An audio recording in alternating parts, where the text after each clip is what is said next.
அன்பான வணக்கம். இப்போ நான் வந்து கவிதா அக்கா அவங்க வீட்டு குழுவுக்காக என்னை இன்வைட் பண்ணியிருந்தாங்க. அங்கே வந்திருக்கேன். இப்போ என்ன மாதிரியான தீம், என்ன மாதிரியான செட்டப்லாம் வச்சுருக்காங்க அப்படின்றத பார்க்கலாம். என்ட்ரன்ஸில் இந்த மாதிரி விநாயகர் இருக்காங்க. என்ட்ரன்ஸில் வந்து இந்த மாதிரி விநாயகரை வந்து செட் பண்ணி தனியாக அதுக்கு லைட் செட் பண்ணி அழகாக வச்சுருக்காங்க. அந்த பக்கம் விநாயகரும் இந்த பக்கம் முருகரும் அண்ணன் தம்பி அழகாக அந்த மாதிரி கார்னரில் செட் பண்ணியிருக்காங்க.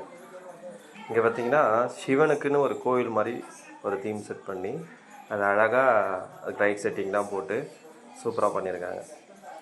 இது முருகருக்கு மலை, முருகர் எப்போயுமே மலை தான் இருப்பாருன்றதுனால அவரே அதை அந்த மலையை வந்து ரெடி பண்ணியிருக்காங்க. அது எவ்வளோ அழகாக இருக்குது பாருங்கள். அது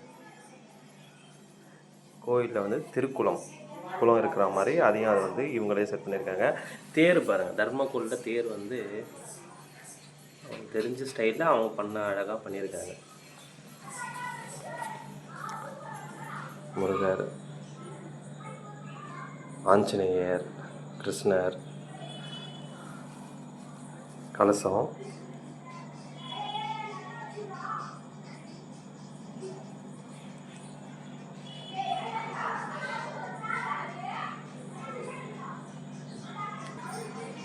ஏழு படியில் வச்சுருக்காங்க.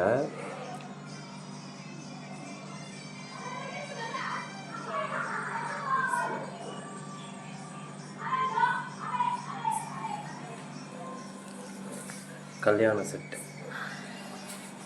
கிரிக்கெட் செட்டு, அப்படியே ஒரு மாதிரி ரோட் மாதிரி ஒரு பார்க் மாதிரியும் ஒரு தீம் மாதிரி ரெடி பண்ணியிருக்காங்க. இதுதான் மெயின். இவங்களுடைய கொலு வைக்கிறதுக்கான காரணம் வந்து நான் கேட்டதும் ரொம்ப வியந்துட்டேன். என்ன அப்படின்னு பார்த்தீங்கன்னா, அவங்க பசங்க வந்து கொலு வைக்கணும் அப்படின்றத கேட்டதுக்காக அவங்க கொலு வச்சேன் அப்படின்னு சொன்ன வார்த்தை எனக்கு ரொம்ப ஒரு சந்தோஷமாச்சு.